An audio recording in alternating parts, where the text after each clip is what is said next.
Hey, StreamYard is actually working today. Man, feels good when that happens. Anyway, I'm Brent Leary, and this is my first few good minutes of the week. The way I say that makes it sound like I had like 0 good minutes before I did this, but actually, first show, few good minutes of the week. Um, I'm really looking forward to this one too, because I've had these conversations over the last, well, actually, it's been longer than the last couple months. Probably going back last year.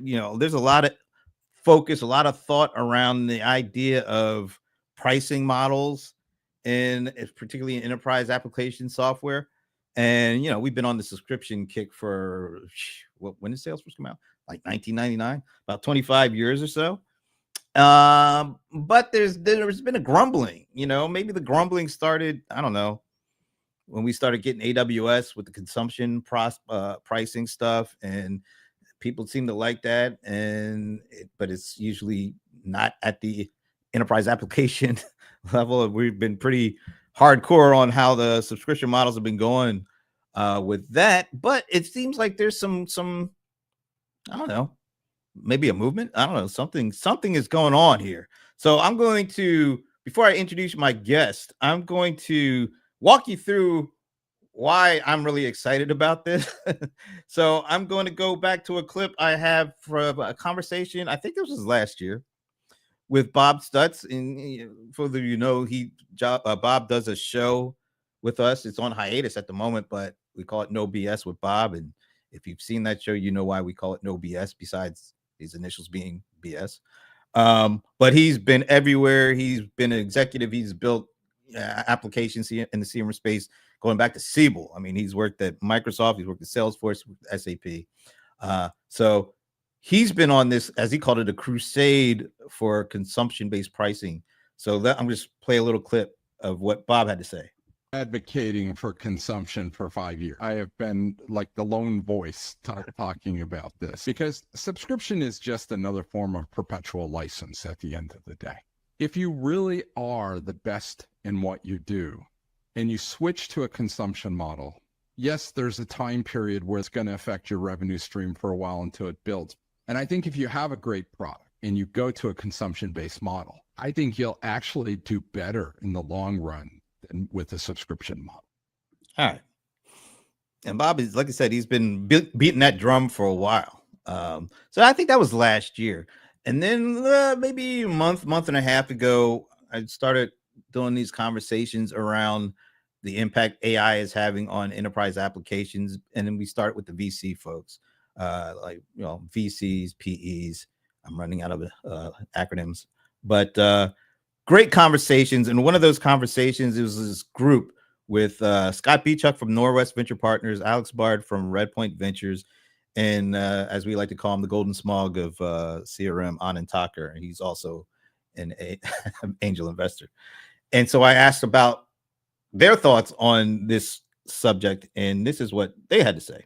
Saw at Dreamforce this year, Salesforce took a stance. They said, hey, the new world, we have to pivot into more of a consumption-based model. They were using conversations as one of the units or the primary unit of consumption. And I think that's interesting because that goes back to what we were talking about earlier, where models today are talking to us and we're having conversations with them. All right. So there is a really interesting tie-in there. I don't know if you guys caught it. As he was talking about the consumption base and the potential switch, he mentioned the word conversations and how consumption might be based on conversations, which is really interesting. So when I got this got to see this next video, who is from my guest, and he said something that really stuck out to me. It made me want to talk to him even more. So let me play this clip, and then I'll finally bring him on. The start of a revolution against seat-based pricing. Only 34% of the market still prefers this model, while a resounding 66% of respondents are eager for something new called work-based pricing, a model that charges based on the actual output or work performed, but still offers customers the predictability they need. As we begin to evaluate different ways to measure work, one option stood out for customer service leaders: conversations. Remarkably, 76% of customer service leaders surveyed preferred a work-based pricing model centered around conversations. Why? That's a great question. That's why I'm so glad to bring Brad Birnbaum out, who is the CEO of Kustomer.com, who's the gentleman who just said that, got that provocative setup for me. So first of all, Brad, thank you for joining me today. It's great. Oh no, pleasure to be on, Brent. Really excited to have this discussion, because I share Bob's opinion of the world needs to shift, and we've been seeing it for a while. As a matter of fact, we've even going back to a couple companies that I was with years ago in 2009. Ironically, the ones that I was with both Alex Bard and Scott Pichuk at. We knew we needed innovative pricing even back then. And while the world wasn't ready for full usage-based, even back then we had something called flex pricing, which if you didn't want a full-time seat, you could pay an hourly seat. People love that. We're selling millions of hours a year just on that alone. So people really have wanted this for a while, and it's been a slow adoption to get there. But with the transformation of AI, it's going to be a real driving force behind it. Yeah, let's talk a little bit about that. Why is AI the driving force into something that you go back and you were saying I remember flex pricing because I remember Assistly. Sure. And I remember, before you got acquired, you guys are in our little CRM idol contest.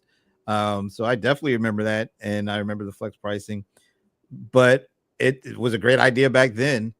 And it's been a great idea since then. Why is AI the thing that might be the thing that actually makes the shift, makes the transition? Well, let's see. So, for one, the world is going through a revolution of switching from humans providing support to a combination of humans and machines, right? We're seeing the amazing things that AI agents can do to help handle and deflect some of the inbound inquiries, right? And we're going to see that becoming better and better over time, right? We're seeing some amazing stuff on our platform. The industry is as well, and I think we're just getting started, right? We're in a big transformation / revolution there. The industry has switched to a hybrid type pricing, which has been still remaining. Most of my competitors, they're out there saying, we're the best at AI, we're the best customer service platform for AI, like use us. But the irony is none of them actually include AI in their pricing, which is pretty ironic. Right? They're like, we are the best at AI, you got to use us. But we don't give it to you. So you still pay the old school way of the seat pricing. And then on top of that, on top of the seat pricing, you're now paying for typically resolution-based pricing in addition to. So anything that an AI agent or in layman's terms, a chatbot assists in, they're charging on top of the seat price. And that's actually exponentially more if you start adding it up, right? And the argument is, well, okay, we're saving you a lot on the human cost, so it's okay to charge you a lot more on those resolutions. And in the end, you are saving a lot of money as a business, and you are probably providing a better experience for customers, creating those responses instantaneously and allowing agents to focus on the harder things instead of the simpler things, right? So like that does make sense. But as customer was rethinking how we could be a part of this revolution, this transformation, we want to partner with companies as they do it. And as AI starts absorbing more and more of the work, which is inevitable, I think we all agree that, and we're already seeing it happen. We want to give pricing that enables that transformation. It doesn't cost you more as you go, right? So for us, we did a lot of analysis. Fortunately, we've been around for 9 years. We got a great customer base. We have a lot of data to understand. We understand their buying patterns, their usage patterns, the amount of data they have, the amount of AI that they're using with us. So we spent 6 months studying the market, studying our customer base, interviewing our customers, and they inevitably told us that they hate paying for seats. Managing to seats is really hard. And they want something that is more friendly and flexible to them. So as we studied all that, we saw the value in a whole new way of thinking. And the whole new way of thinking is we want to partner with you. So we're going to charge you for a conversation, whether there's a resolution through AI or not. But it's all you're going to pay. Unlimited seats, and we are now fully aligned with the customer, with our customers, We partner with them as they're using more AI. We're not specifically charging an overage for AI.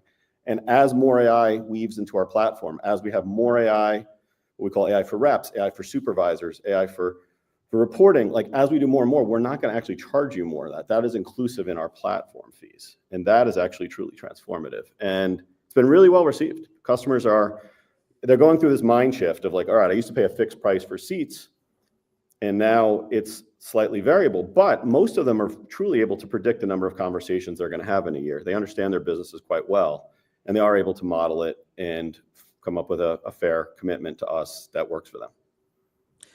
You mentioned in that little video clip I played, kind of the tying together the work base over subscription base, but you also talked about the role conversations play in that work based kind of pricing. Can you talk a little bit about that? Well, a unit of work is a conversation. So as they're doing work, whether it's serviced by a human or by an AI agent, it's still that same unit of work. And in our model, it would effectively cost the same amount as you're processing that. I wasn't sure I followed your question, but I believe that's what you're asking. Yeah, well, like when you're talking with some of the folks in the contact center, a lot of times the traditional metrics are around deflections, time holds, all those kinds of things. And it's almost like conversation is the last thing you want to be judged on, because you don't want to have a conversation. You want to be in and off and done with it. That's why I was kind of intrigued by what you said around conversation-based work, as opposed to kind of not trying to have a conversation-based work.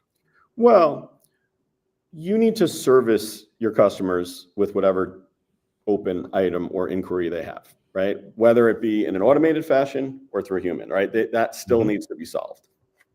So when your traditional systems aren't able to do it, like your online ordering system, if you're a retailer, et cetera, like whenever that's unable to do it, they're going to seek help. So the first level is, can they seek help without a human involved, which of course costs more. And then ultimately, if the agents aren't able to handle it, or it does require an escalation, human in the loop, if you will, for maybe something that requires that, and there's a variety of reasons you may need human in the loop, then it would escalate towards that.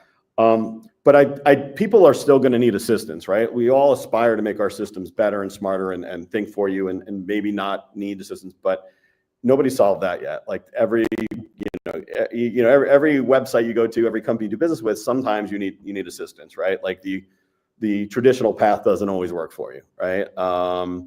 And while systems are getting better, they're not there yet. So people are still very much seeking support. And again, we service customers of all different types of businesses, right? We have a lot of retailers, we have a lot of IoT companies, food delivery businesses. We even, work with government. So we're all over the place, and the types of inquiries that come in are vastly different and require different levels of expertise and frankly effort.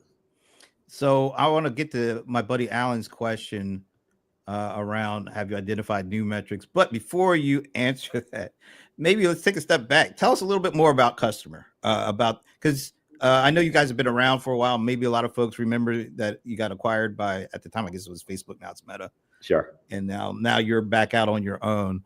Yeah. So maybe a re-intro to a little bit about Kustomer, how it's different today than it was previously. And then I want to get to this question, because I asked this to everybody. It's like, with all this new AI stuff, are you finding, and you've done some really good work with your research with your customers, are you finding new metrics that make sense now that when you start layering the AI into the service stuff? But before you get to that, just give us a little re-intro into Kustomer. All right, well, I'll be brief because our story is really interesting and a little long. But Kustomer founded in 2015 by myself and my co-founder Jeremy, and we've been in the customer support space really our whole lives. Started when I was 21 and been doing it ever since.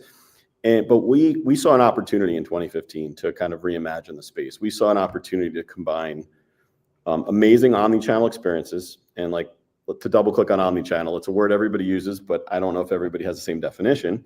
Our definition has been and will remain a single threaded discussion where you could support your customers in any channel you support. And I would challenge you. A lot of people say that, but they don't do it very well, right? So we always say we need great omni-channel conversations, coupled with CRM data to provide value in those conversations, to enable your agents to provide the right level of support and understand the customer, right? Because nobody was combining CRM data with conversations other than Salesforce at the time. And arguably not many are still doing it well right now. So that's always been at the foundation of what we've done. And then lastly, our third pillar was automations. And back in the day, think of like RPA, right? Robotic process automation. Like, we wanted to be able to automate routine and mundane tasks with our advanced automations, not simple business rules like if this and that, but actually true state machine workflows to process events and handle complex order returns and checking for inventory and just all that kind of goodness. And anyway, that was how we began in 2015, and truly building a platform around it, right? Having spent a few years at Salesforce before, we saw the value of the Salesforce platform and understood that having a platform to build modern go-to-market apps on top of is really powerful and frankly differentiated. So that was how we began. We had a great run. It took us almost 2 years to build this rich platform with all those capabilities. Entered market 2017, did great. People really loved and appreciated what we had built. They were starting to do some magical things, really strong growth rates. We'd raised an awful lot of money, raised 174 million, and things were good. And the first day of working from home during COVID, March 9th, 2020, is when we got the call from Meta. Hey, we'd love to talk about strategic opportunities with you. And my first reaction was like, Meta who? Right? Actually, they were Facebook at the time. Sorry, but it was like Facebook. Like, they were not. First off, we weren't for sale, and secondly, like, they were not an obvious suitor, if you will, right? But the more I started talking to them, the more I understood what they were looking to do and make us a core part of business messaging, which is of course the monetization arm of WhatsApp and Instagram. It got pretty interesting. So anyway, fast forward, we did end up selling to Meta. We believed it was great for our customers and our employees and our shareholders. Like, Meta really planned to invest heavily in us, grow us. We'd have access to, well, they do business with virtually every company in the world, so we'd have access to all those and really be able to get our platform out there. Anyway, it was a great time there at Meta and great people, but I think we entered at the wrong time. We entered during the year of efficiency, which was Zuck's thing, and they were really focused on cost cutting during that time period. And the opportunity the appetite to invest in us or really other parts of the business was really restricted during that time period. Unfortunately, there were layoffs in the business, and even some of those impacted us because they impacted the whole business. And we ultimately kind of came to a decision that it was best for us to operate on our own. And the Meta team was great at kind of coming to that realization and truthfully setting us up for success again. And we did divest out in May of 23. So we've been back on our own since then. We were at Meta for a little more than a year, and we've been back on our own doing our thing. And really, for the last year, we've been focused on reimagining ourselves. Right? I'm a firm believer that once a decade, a product has to be reinvented. Right? The world changes, technology changes. In this case, AI has changed everything. And we said, all right, we are going to go spend the next year reimagining ourselves. And it's everything. It's everything from new branding, new logos, but new website, but more than that, new product, new pricing, everything. And we kind of did this really big relaunch about 3 weeks ago, and the team really rallied hard to just do so much work behind it. And we kind of internally jokingly call it K2.0, customer 2. Now we're in this next chapter, and we've got so much. The rate of innovation of which we're building is back to like the old startup days again. And we've got so much amazing stuff coming out. I'm really proud of what the team's been producing. So stay tuned, and you'll see a lot more coming in the really near future. Our goal is to put out a major AI feature every single quarter for the next 4 quarters. Roughly how many people do you have at the customer? We're approaching 200. Okay. Wow. Yeah. Cool. All right. Now, thanks for taking time to kind of walk us back into it, because I remember customer before, because I knew some of the guys that were over there, because of the whole Assistly connection thing. Sure. But it's nice to kind of get up to speed, and it's kind of interesting the timing with AI doing what it's doing in the rippling effects. Is this could it have been a better time for you guys to do what you're doing with all that's going on? No, I mean, we were probably 6 months later to it than we wanted because we were in the middle of the Meta divestiture. But no, I mean, it's a perfect time. Like it's why I was so excited to divest the business and take it back and be able to move at the pace we're accustomed to moving. I'm a startup guy. My co-founder Jared, we're startup people, and like want to get back to moving fast, building great software. And we've been handed this gift of AI that can truly be transformative in our industry. I mean, it can transform a lot of things, but our industry, our sector is so ripe for disruption with AI. Yep. There's very few companies that want more customer support agents. They want to be able to find ways to save money. They want to be able to provide amazing experience with faster, more accurate results. And in many, many use cases, AI is able to achieve that today. And into the future, it's just going to continue to get better. So it's just such a right time for us to do this. And I'm a builder. I'm an engineer by trade. I still code, and it's just a fun thing to do. And we were so excited because we had our incredible platform we built over the last 9 years that we can now apply AI to, right? So like having rich CRM data over the course of almost the last decade for our customers. Some of our customers are like 7-8 years. So there's so much data that we have on their behalf and the resolutions around it that we could take advantage of that to learn how did they handle this situation, and build our own models on top of it into the future. So really exciting stuff that we get to build on top of. So for me, it was just a no-brainer to divest and go take advantage of creating Kustomer 2.0, building AI throughout, and going back to operating like a startup. Like we consider ourselves a Series A startup again, despite our last time we raised through a Series E. Like you ask around, like we'll say we're a Series A startup. We even called it a Series A when we started again. So like we're back to like that again, except we're not, because we got a great product and great customers and meaningful revenue and incredible product market fit, which are things Series A companies typically are looking for. But nonetheless, it's a mind shift. It's a way of working, and it's very much how we're operating today. Cool. So I want to go back to this, because if everything's being disrupted with AI and all the business models and all that kind of stuff, I would assume, but I could be wrong, that the way that your customers and just contact center customers, generally speaking, their metrics to a certain extent have to be either disrupted or at least affected. So are you based on kind of how your customers are kind of looking at AI and starting to use it, are you finding new metrics? Are you finding the traditional metrics needing to be tweaked? Are there traditional metrics that don't make sense anymore? Just kind of. It's a great question. It's a great question.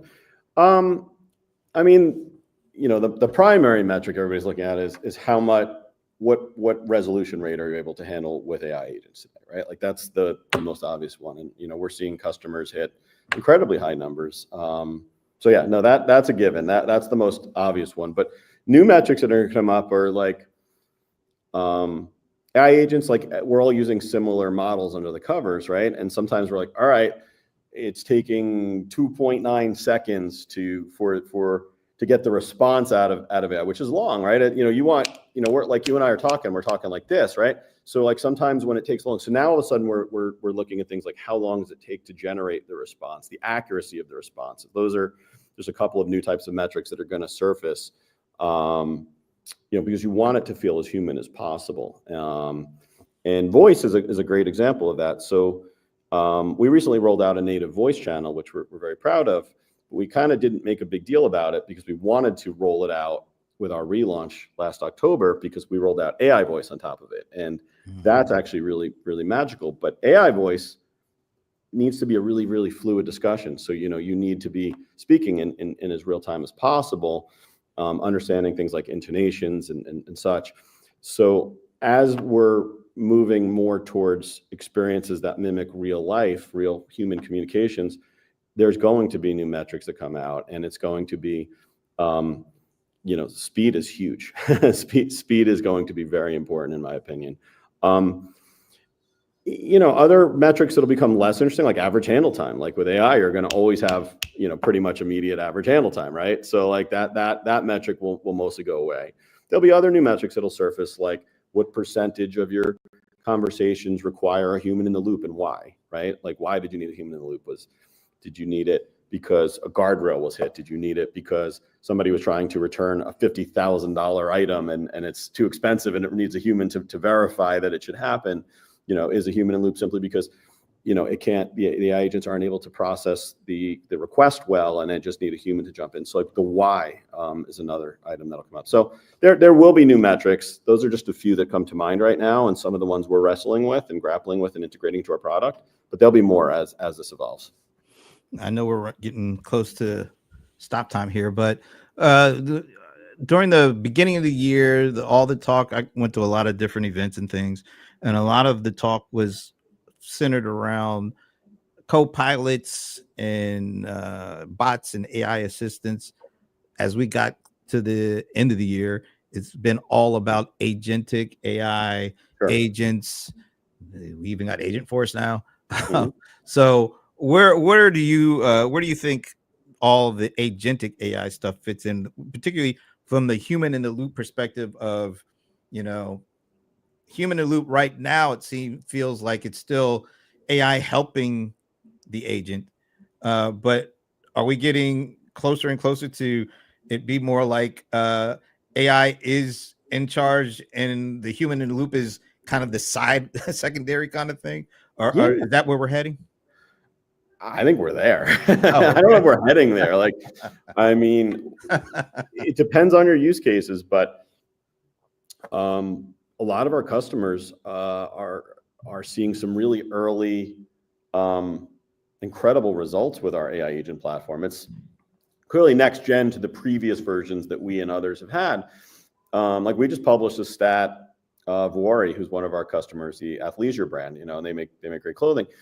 We just published a stat from them that they're already deflecting 40% of their inbound inquiries using our product, and we think there's a lot of room to grow from there, right? Like, we actually think we can do much better over time, and we will.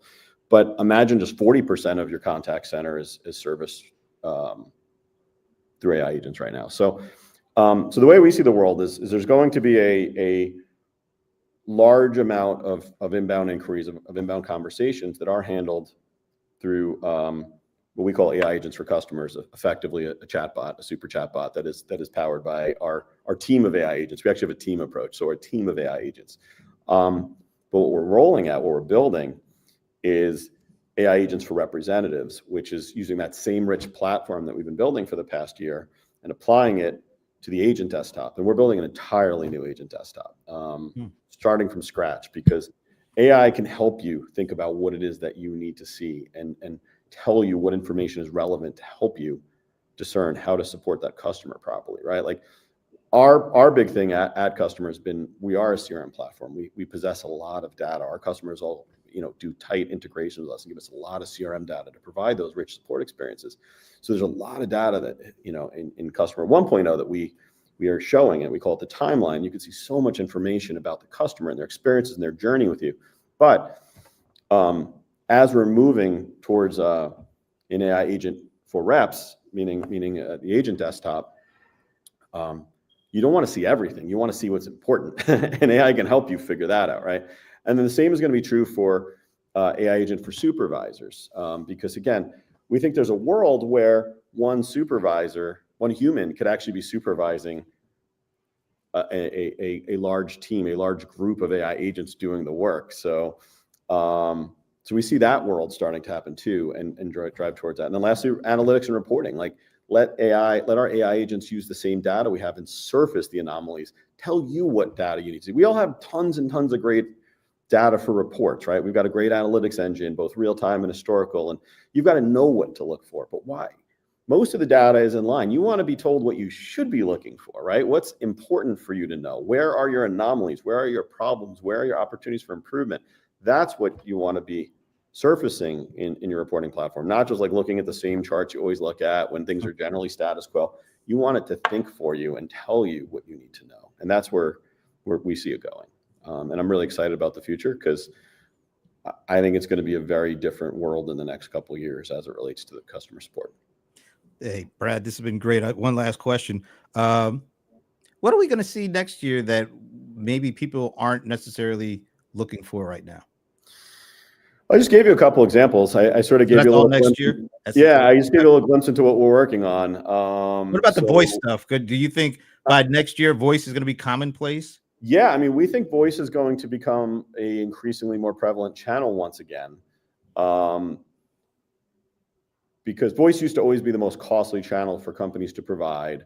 You can only do them single threaded, meaning you can't do multiple calls at the same time for a human. And they tend to go longer in duration. But as you could shift that to an AI agent where you're actually having human discussions, and it's very hard to discern whether it's a human or an AI agent, I think people will move towards it. It will just be a more premium experience again. And the world, I think, will start to gravitate towards. So I do think there's going to be a resurgence or a move back towards voice. Nice. I've been waiting for that for a while, and this is a little off base for you guys, but my my goal or my hope is I want to be able to talk to a CRM application without having to type or swipe or click or any of that kind of stuff. I mean, it's gonna happen because it's all gonna be prompt based, and then voice to text is, I mean, that's pretty straightforward nowadays, right? So like, you will be speaking to your applications, and I, without sharing too much of what we're working on, I've seen some of our prototypes, and it's exactly that. I'm holding you to it, man. Well, we'd love to come back and share it once it's out. Awesome, man. Well, Brad, thanks again for taking time to do this. I'm definitely looking forward to seeing how you guys progress over the next year or so and beyond that. But once again, thanks for your time. I will see you on Thursday. We're doing CRM players. I have no idea who our guest is, but we'll have one. I'm sure we will. So I'll see you then. Take care. Thanks, Brent. Pleasure. Take care.